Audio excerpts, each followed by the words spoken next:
Boa tarde a todos, estamos aqui mais uma vez na sede da RCC com o nosso webcurso. E hoje estaremos falando sobre a Lei Complementar 123 de 2006, ou seja, o Estatuto das Microempresas e das Empresas de Pequeno Porte.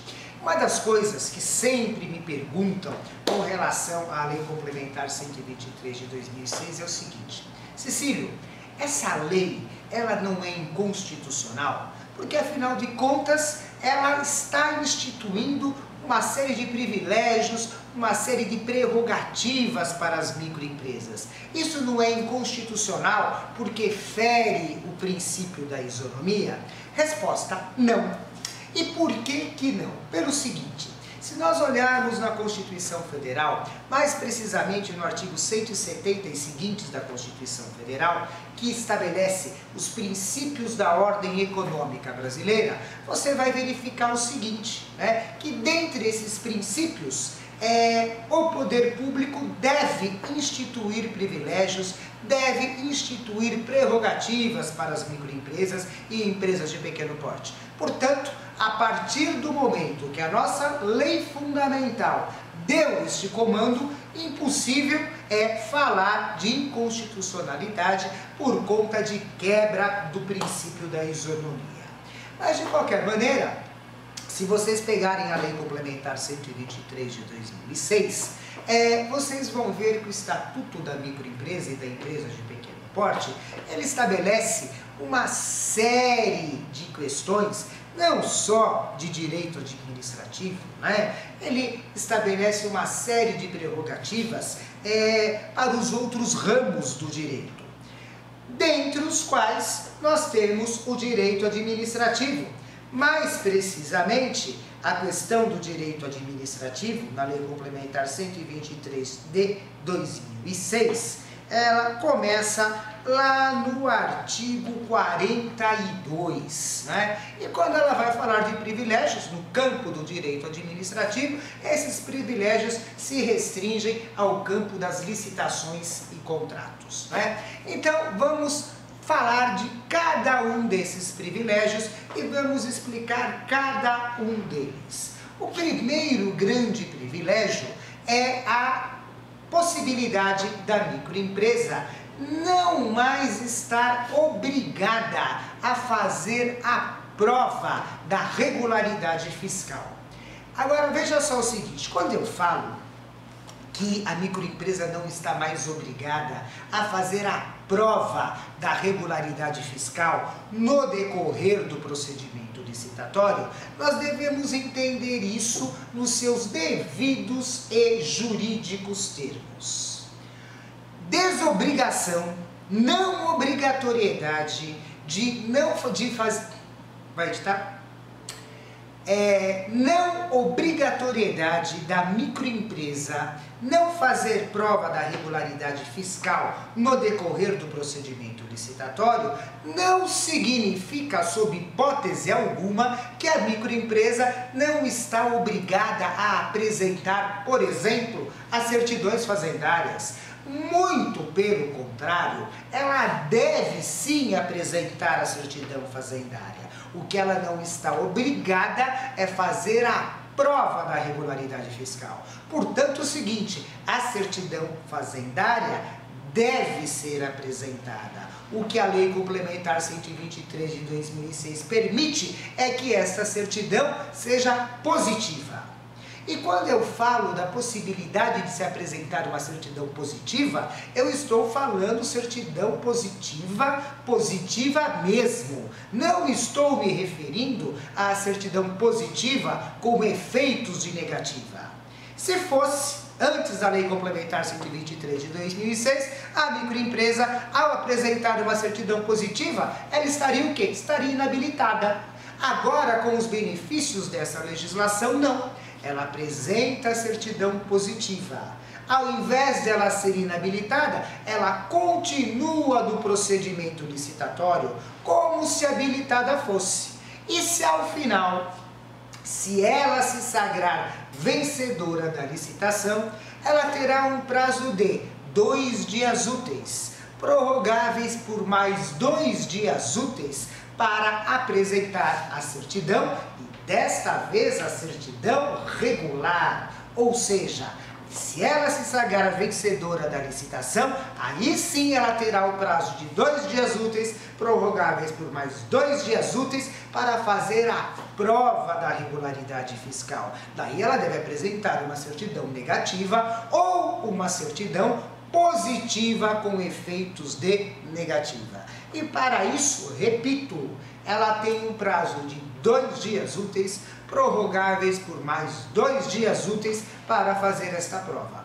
E se ela não fizer essa prova? Se ela não fizer essa prova, ela decai do direito de celebrar a avença. Ela decai do direito de celebrar o contrato administrativo, estando ainda sujeita às penalidades previstas na lei de licitações.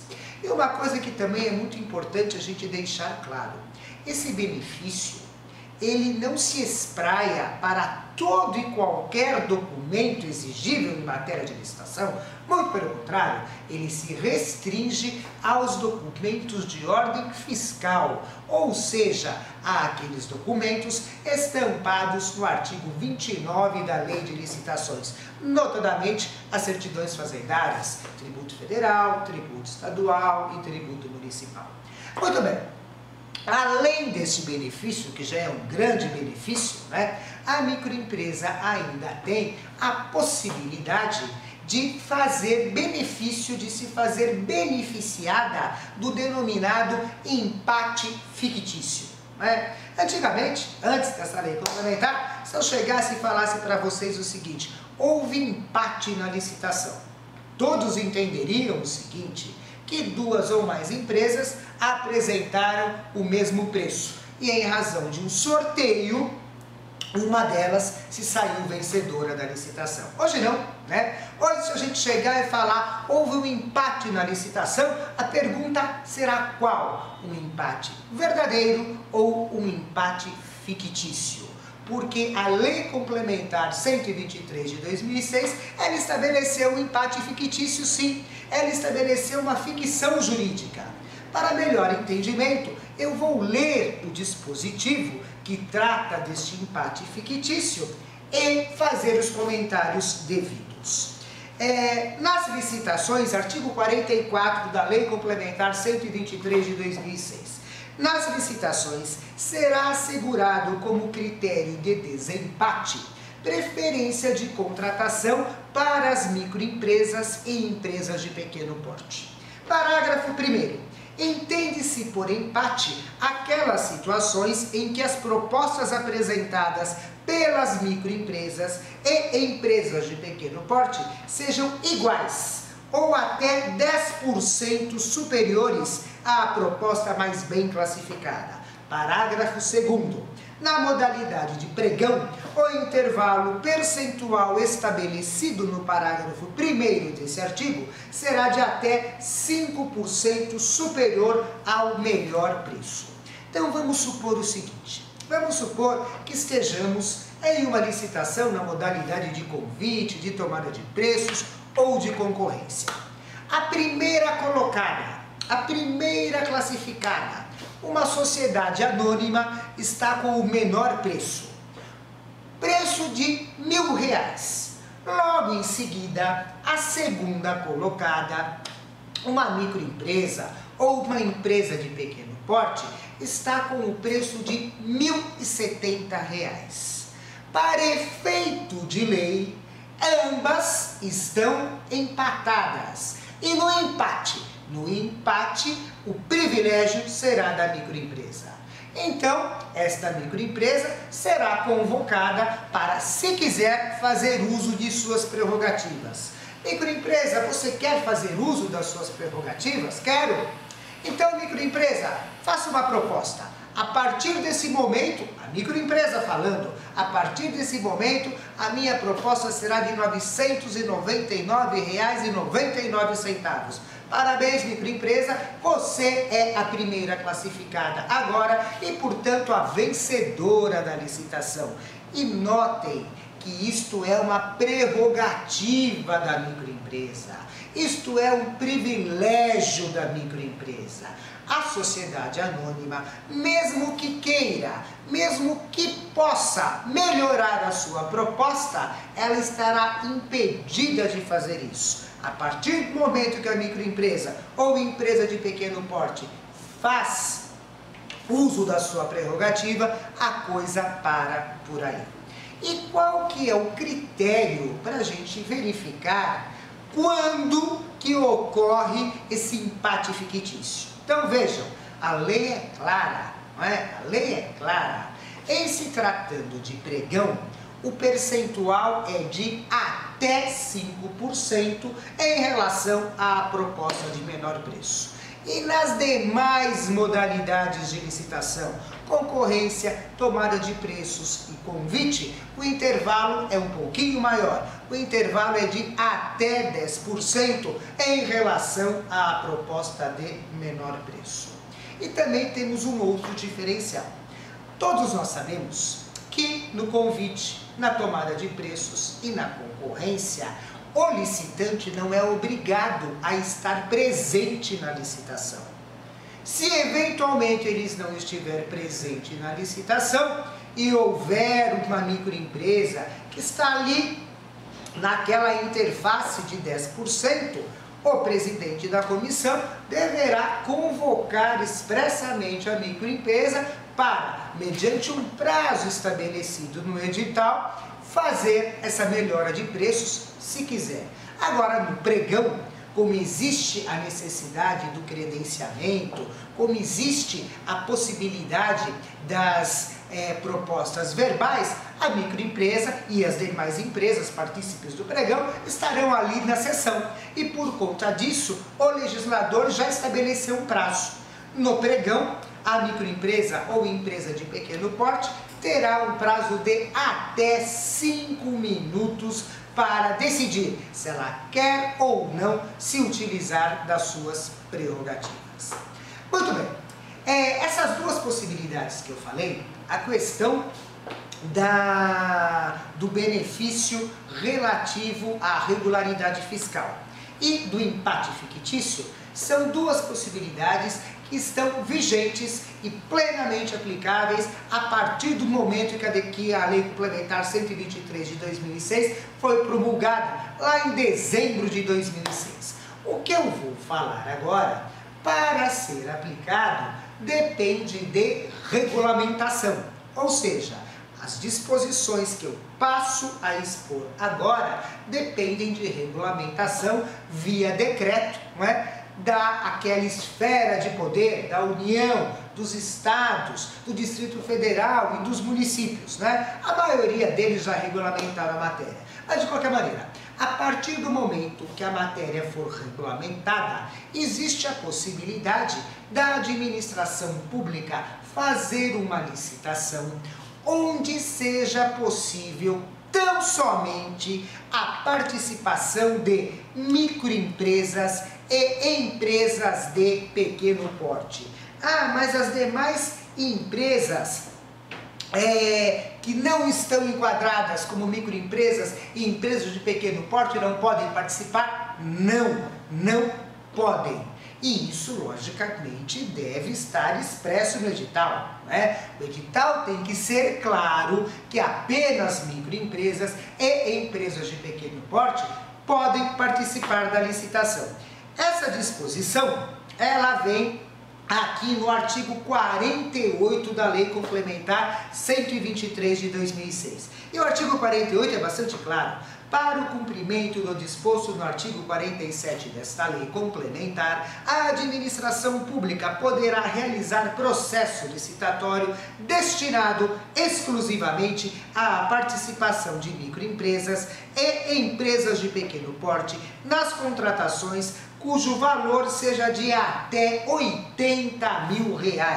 Artigo 48, inciso 1 da Lei Complementar 123 de 2006. E isso, repito, quando a administração for utilizar essa possibilidade, essa disposição tem que estar expressa no edital. E notem que o legislador, ele foi bastante claro. As contratações não podem ser superiores a R$80 mil. Portanto, no meu entender, isto significa o seguinte: é possível fazer uma licitação onde se permita a participação de microempresas e empresas de pequeno porte do valor total de R$600 mil? Sim, desde que as contratações decorrentes desta licitação não superem o valor de até R$80 mil. Ou seja, nada mais é que uma adjudicação por itens. Mas a coisa não fica por aí. Temos ainda mais alguns benefícios das microempresas e empresas de pequeno porte, também no artigo 48. Artigo 48, inciso 2º, em que seja exigida dos licitantes a subcontratação de microempresa ou empresa de pequeno porte, desde que o percentual máximo do objeto a ser subcontratado não exceda a 30% do total licitado. Notem o seguinte: essa subcontratação prevista na Lei Complementar 123 de 2006, ela já estabelece a possibilidade de uma subcontratação obrigatória. Então, quando isso vier expresso no edital, aquelas empresas não enquadradas como microempresas, nem como empresas de pequeno porte, já sabem o seguinte: que se elas se sagrarem vencedoras da licitação, elas terão que ter uma subcontratada obrigatoriamente enquanto microempresa ou empresa de pequeno porte, desde que isso não supere o percentual de até 30% do total contratado. Uma outra coisa que é interessante. Se vocês examinarem a lei complementar e o decreto regulamentador, vocês vão ver o seguinte, que nessa hipótese de subcontratação obrigatória, a microempresa receberá diretamente do órgão público aquilo que lhe é devido, diferentemente da subcontratação clássica, porque na subcontratação clássica, como é que funciona? A administração paga o contratado e o contratado paga a subcontratada. Na hipótese prevista na Lei Complementar 123 de 2006, não. Vocês, se examinarem a legislação, vão ver que a administração pública pagará o valor devido para o contratado e o valor devido para o subcontratado. Tenho para mim, isso é o entendimento meu, tenho para mim que a hora que a lei estabeleceu a possibilidade da administração pagar diretamente na pessoa do subcontratado, estabeleceu entre eles uma relação jurídica. E por fim, temos ainda mais uma prerrogativa da microempresa e da empresa de pequeno porte, né? A possibilidade de se estabelecer uma cota de até 25% do objeto para a contratação de microempresas e empresas de pequeno porte em certame para aquisição de bens e de serviços de natureza divisível. Ou seja, vamos supor o seguinte, vamos supor que a administração pública vá fazer uma contratação, uma aquisição de 1000 computadores. Perfeitamente possível ela dividir esses 1000 computadores em cotas distintas. Uma cota para a microempresa, de até 25% do objeto licitado, né? Então, no caso, 1000 computadores, 250 computadores, aonde nós teremos um lote, aonde somente poderá participar microempresas e empresas de pequeno porte. E um outro lote, né? Um lote aí de 750 computadores, aonde teríamos a participação não só das microempresas e empresas de pequeno porte, como também todas as demais empresas, né? Portanto, microempresa e empresa de pequeno porte, vários são os seus benefícios. Saiba utilizá-los, conheça o seu direito. Bem, ficamos por aqui, era o que eu tinha para falar para vocês sobre a matéria, e não se esqueça do nosso curso mensal de licitação, aonde nós poderemos estudar o procedimento licitatório, desde os seus aspectos conceituais até aos pontos mais polêmicos. Até mais, até a semana que vem.